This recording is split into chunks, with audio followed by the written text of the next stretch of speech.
It is a little bit of a play on words, as in, don't get it twisted, history. It is something that I thought of one day on my lunch break. I was thinking about wanting to do more videos that were dark history based. And I know that there are a lot of different formats of dark history. I know there's podcasts, and I'm sure lots of YouTube videos. So I was trying to think of a fun title for my version of dark history.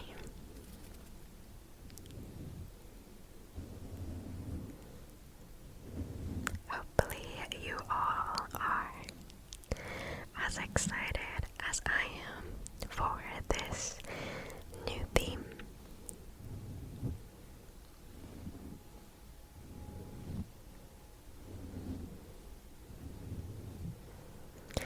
And for those of you who are maybe new to this channel, hi, welcome. Thank you for being here. I have a few different themes across my channel. One of them being creepy and unusual. Another one kind of theme true crime. Another one kind of based in reading Reddit stories. I think that's them all.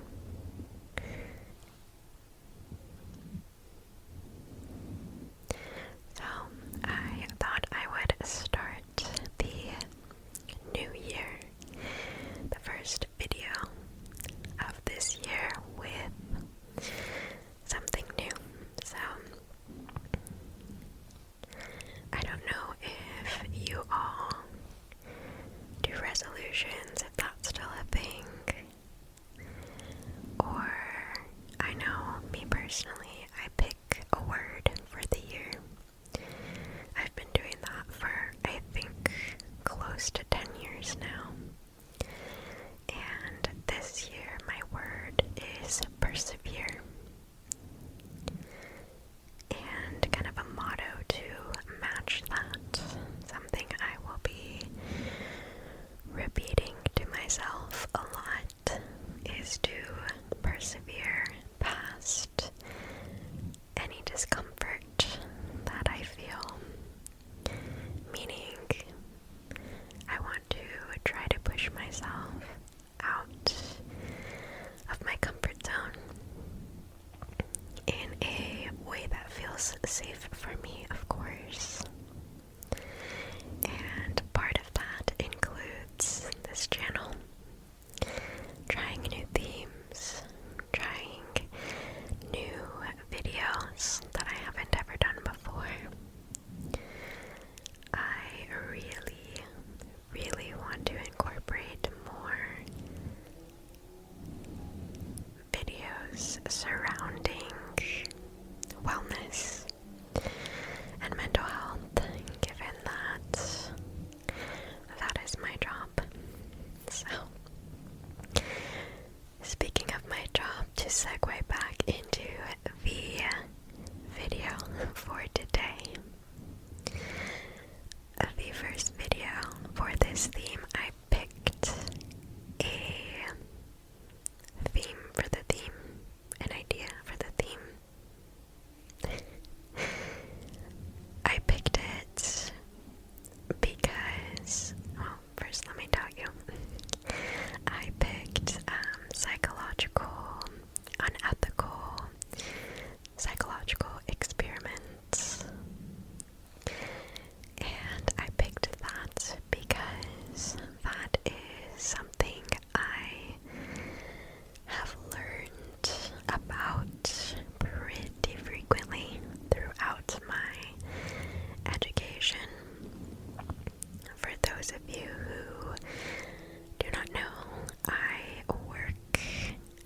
is a mental health therapist.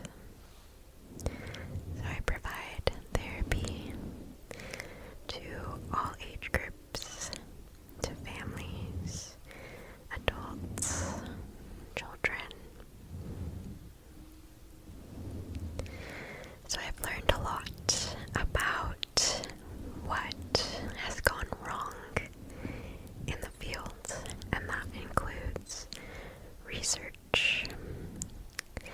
And of course, that is not to scare all of you away from research for the brain and psychological purposes. More so to see where we have come from and how we can do better.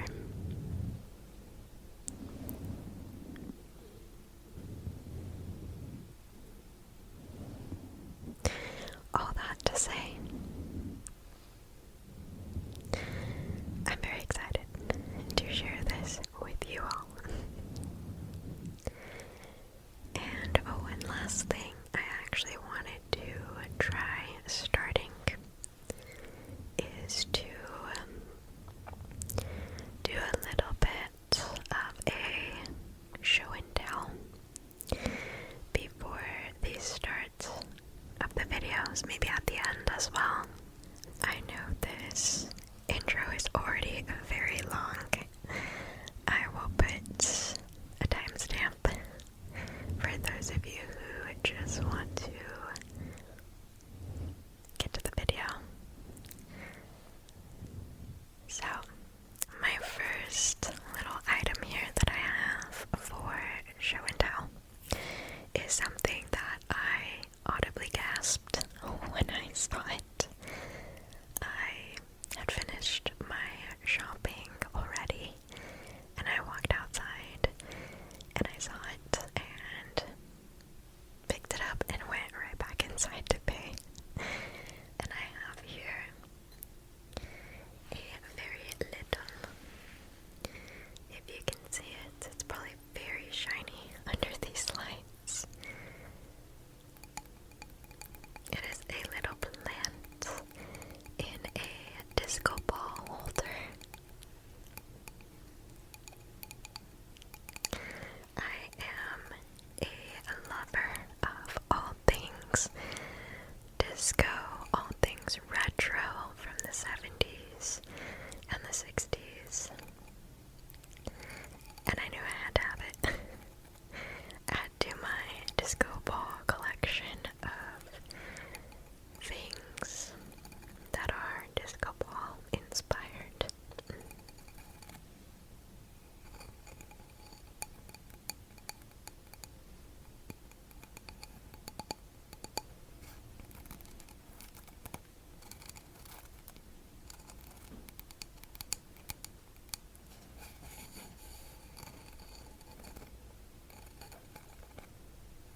And it came with the little cactus that's inside.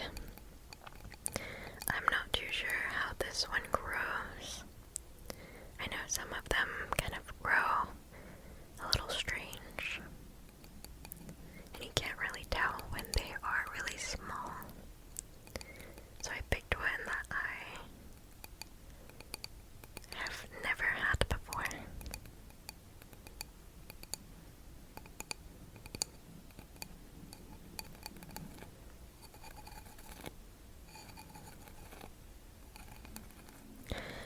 I don't know if you guys name your plants.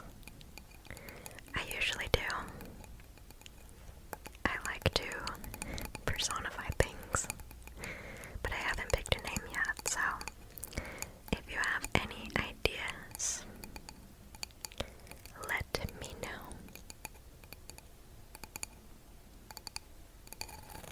Okay, let us get to the video. This might be a long one, that's okay. And without further ado, let us get right into it and get to ASMRing. So,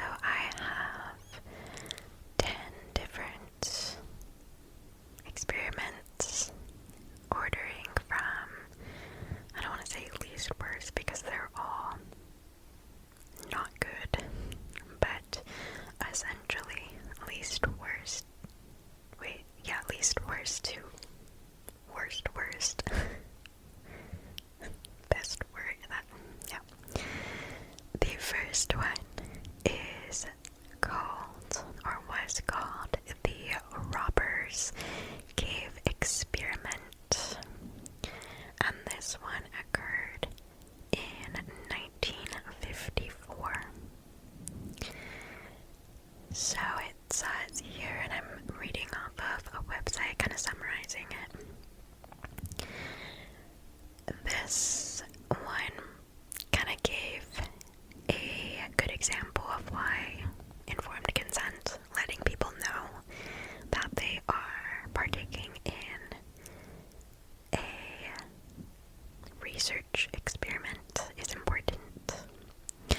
So in 1954, a psychologist named Muzaffar Sharif was interested in researching the dynamics in groups and how conflict plays a role in that. So in his research, he brought a group of preteen boys to a summer camp, and he divided them up into two different groups. And he had these two groups of boys play like games and compete against each other. And he always made the scores very, very close. So it was very frustrating for them. And then in the end, he put the two groups together and had them work on solving a task all together. So it doesn't sound like that bad, but I guess in research terms, it could have caused undue mental suffering that they weren't aware of was happening due to a research experiment. So, that is the first one. Like I said, a little bit more tame. This next one, kind of a content warning, involves harm to animals. So if you don't want that, I will put timestamps for each of the experiments so you can skip to number 8. This one is on learned helplessness that occurred in 1965. Two doctors, Martin Seligman and Steve Meyer, wanted to investigate and learn more about learned helplessness. And learned helplessness is essentially exactly what it sounds like. Survivors of abuse often experience this. It's kind of this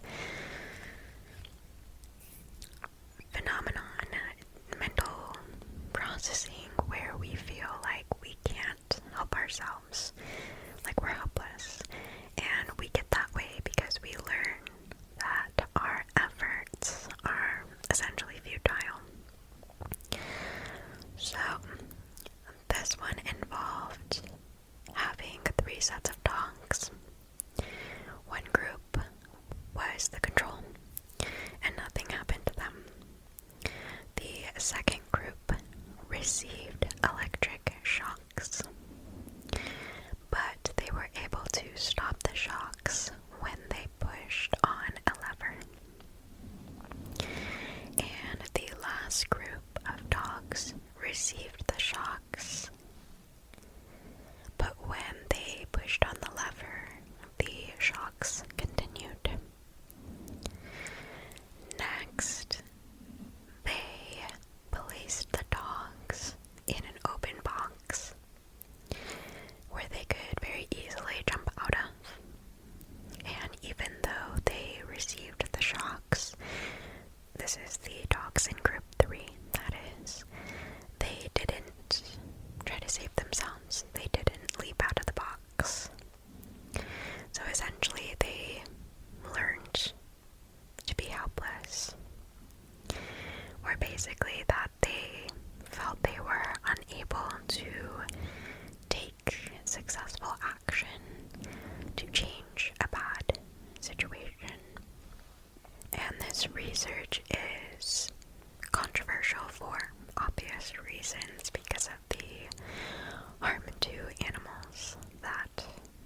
was interested in the field of maternal bonding. So, to understand the effects of attachment on development, he took young or baby monkeys and he isolated them after they had bonded with their mothers. And he kept them completely isolated, no contact whatsoever with their mothers or any other monkeys. And essentially they developed no social skills, and they really couldn't function as normal monkeys. And again, these were very controversial experiments because it was unnecessarily cruel for information that actually already existed. So that is very, very horrible. And kind of the results, what happened, the monkeys really had pretty severe emotional and social disturbances, and they essentially, when they grew up, were incapable of taking care of their own offspring and tended to neglect or even abuse their own children, which that's, I don't want to say fascinating because that's awful, but very true. That happens. Intergenerational traumas are passed down. Now, that is something that I personally am very fascinated in. Trauma. That's kind of my passion, my field that I want to specialize in. So, okay, this next one is the Little Albert experiment, and this occurred in 1920. And if you see me looking this way, my laptop's right there, so I'm reading my notes. So John Watson, who was the founder of the psychological school of behaviorism, believed essentially that behaviors are primarily learned. So to test this hypothesis, he used, I have no idea how he got, but he used an orphan baby, and he called him Little Albert, and he exposed Little Albert to a lab rat, which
was actually a boy named William Albert Barker, who I guess is still alive. So, that is the next one. Let's see. This next one involves monkeys again, so warning. And this one is called the Monkey Drug Trials, and this occurred in 1969. This experiment was used to better understand the effects of illicit drugs on the brain, on the body. So, supposedly, monkeys and humans have very similar responses to drugs. So that is why monkeys are often used in drug trials. And this experiment was no different. It says that the monkeys over time learned to self-administer a range of drugs. That's terrifying. I personally do not like monkeys. They kind of scare me, so that. And essentially they suffered terribly. I mean, we know the effects of drugs. They clawed their fur away. They tore their fingers off. And it says in some cases they broke bones attempting to break out of their cages. And again, just as another study before, this experiment essentially had no purpose other than to confirm what we already knew at the time about drugs. They're bad. So that one has been widely regarded as unethical for obvious purposes. This next one is called the Landis Facial Expressions Experiment, and this one occurred in 1924. So this happened at the University of Minnesota, where Carney Landis created an experiment on humans to better understand the similarity of different people's facial expressions.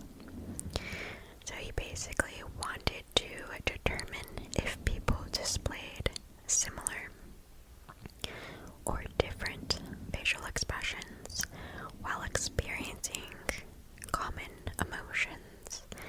So does everyone make this face when they cry, or does everyone make this face when they are happy? So he chose students as participants, as researchers commonly do, and they were exposed to different situations to prompt emotional reactions. And this part, again, animals, to elicit the emotion of revulsion, he ordered the participants to kill a rat. It says about 1/3 of the participants refused to do it, while the other 2/3 complied, and as a result had a great deal or a great amount of trauma. So this specific experiment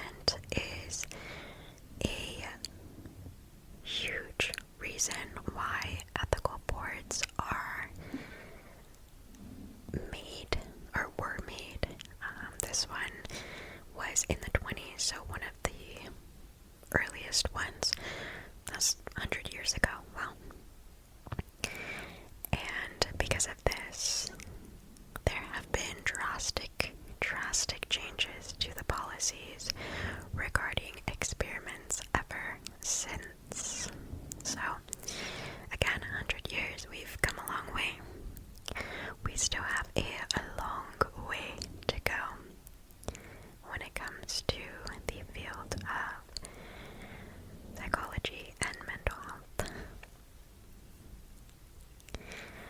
This next one here is referred to as the David Raymer experiment, and this occurred between 1967 and 1977. This one is, I mean, they're getting worse, so they're gonna get more graphic. It's horrible, but very interesting. And again, I don't say that as in a positive way. Yeah. So when David Raymer was 8 months old, his member down under was seriously damaged during a failed medical procedure that men often get, well, I should say babies often get, at least in America. And his parents contacted John Money, who was a professor of psychology and pediatrics at Johns Hopkins. And Money primarily focused his research in the development of gender. So, because David had an identical twin brother, twins are always regarded as fascinating in the research world. He viewed the situation as a very rare opportunity to conduct his own experiment into the nature of gender. So he advised David's parents to essentially have him change to be reassigned, gender reassignment. And his theory was that gender was completely a sociological construct and primarily influenced by nurture as opposed to nature. However, this experiment showed that he was catastrophically, and at the expense of someone else, wrong.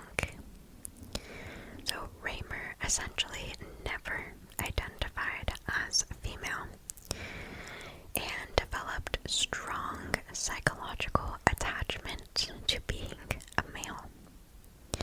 At age 14, Raymer's parents finally told him the truth about his condition, and he elected to switch to a male identity.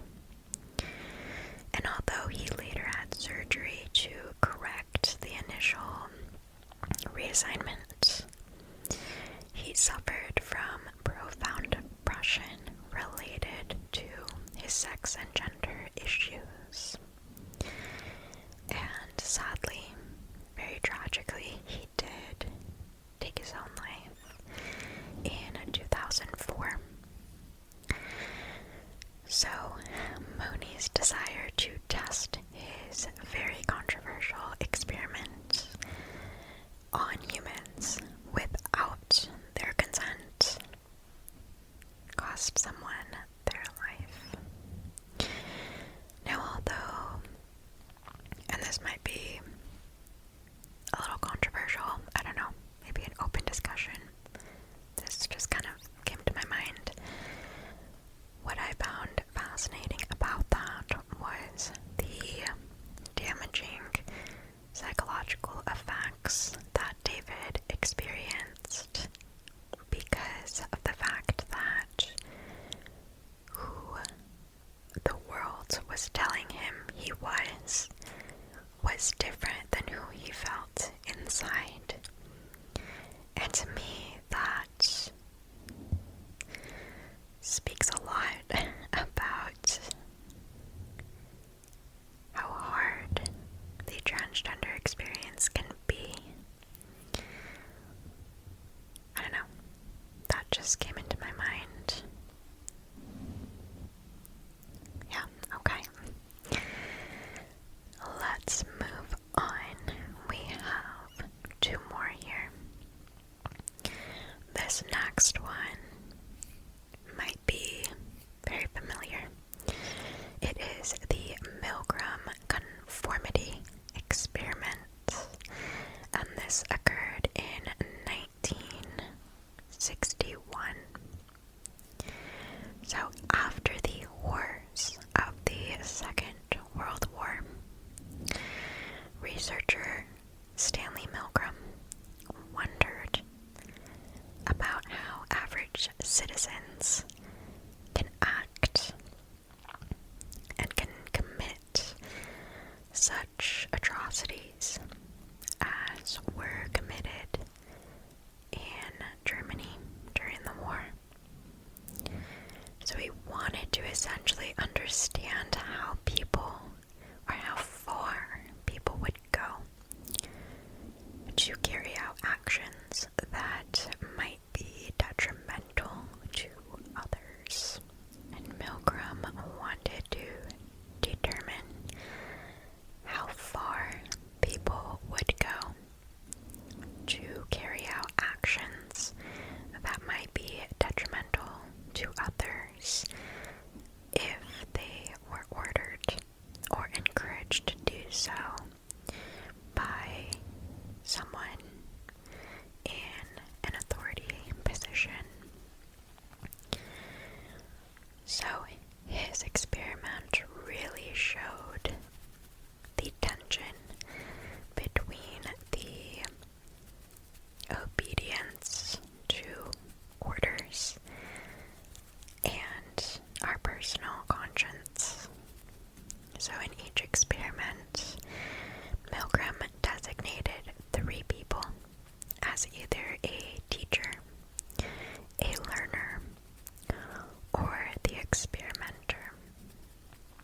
The learner was essentially an actor that was planted by Milgram, and they stayed in a separate room from the experimenter and teacher. The teacher attempted to teach the learner how to perform small sets of word associations, and the teacher is the person who was unknowing. They're the participant. And when the learner got a pair wrong, the teacher, so the participant, the unknowing participant, delivered an electric shock to the learner. But in reality, there was no shock given. The learner basically pretended to be in increasing amounts of pain, because each time the learner got the answer wrong, the teacher was ordered to give a more powerful shock. So each time the shocks got worse and worse. And when the teacher expressed any type of hesitation about the increasing level of shocks, the experimenter, who was also an actor, encouraged them to continue administering the shocks. And I don't know if it's surprising or unsurprising, but most participants delivered all of the shocks. And I've seen the videos of the experiment.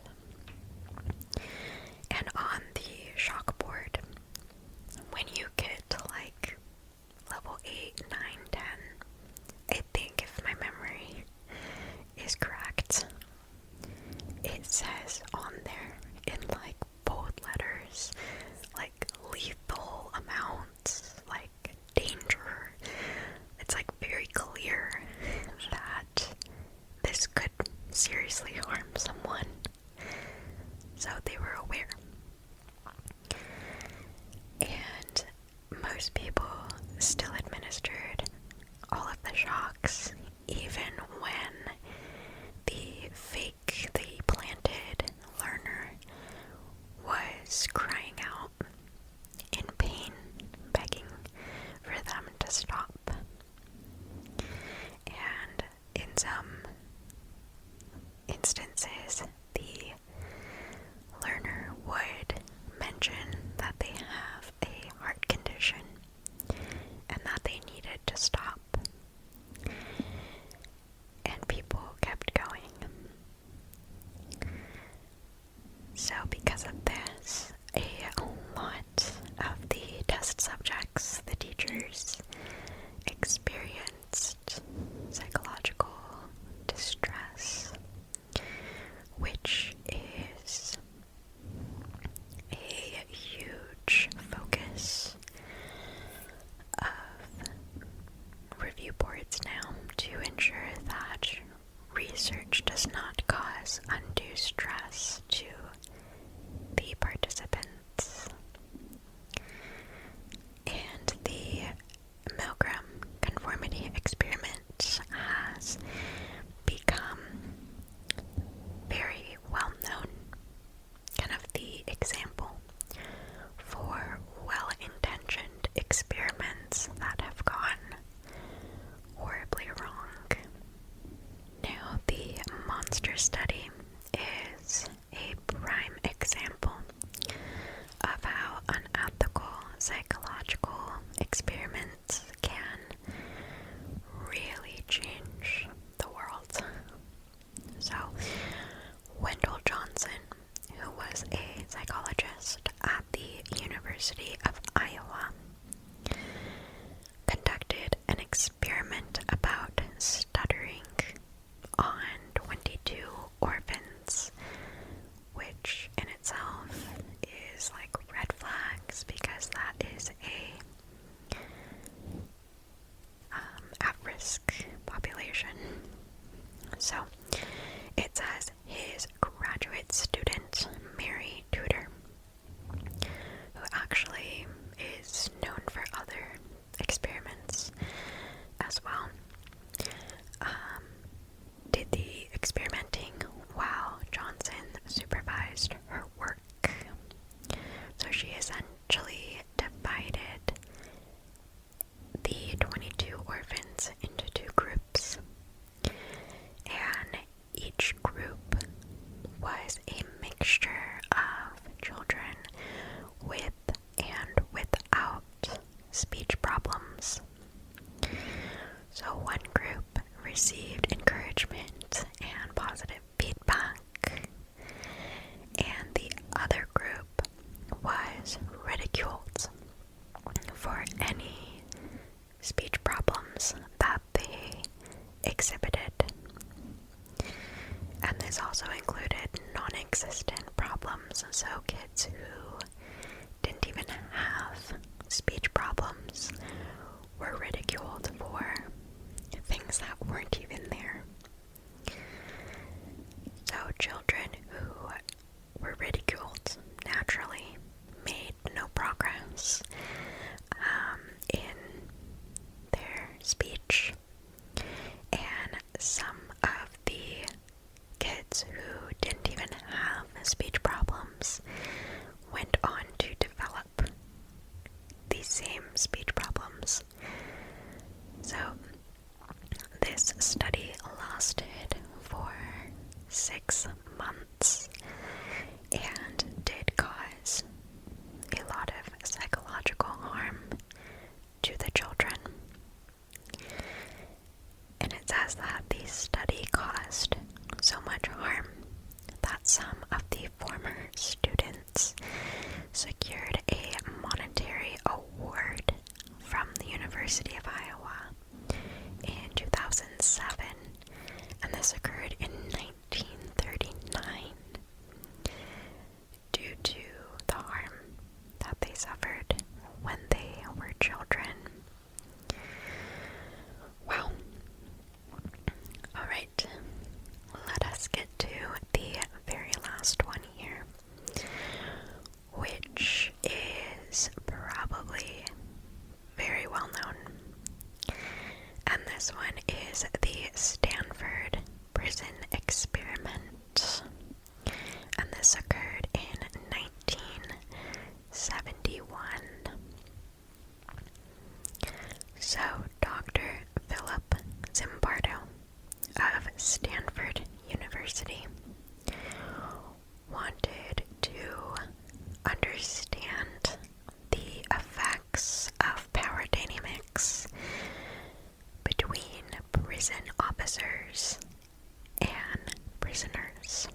rules.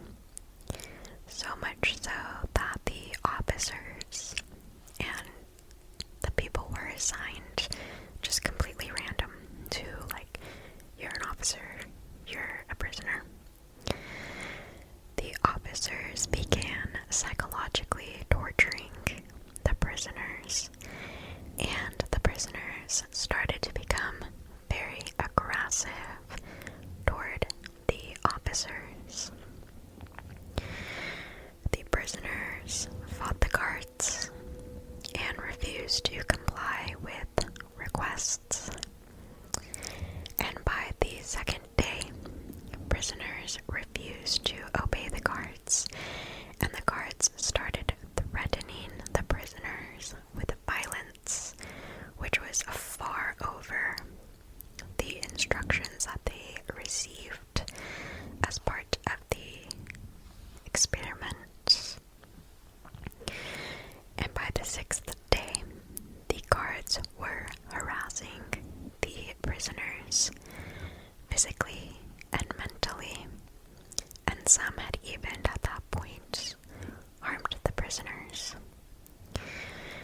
And thankfully, Zimbardo stopped the experiment at that point. But something that I thought was fascinating that I actually wasn't taught in school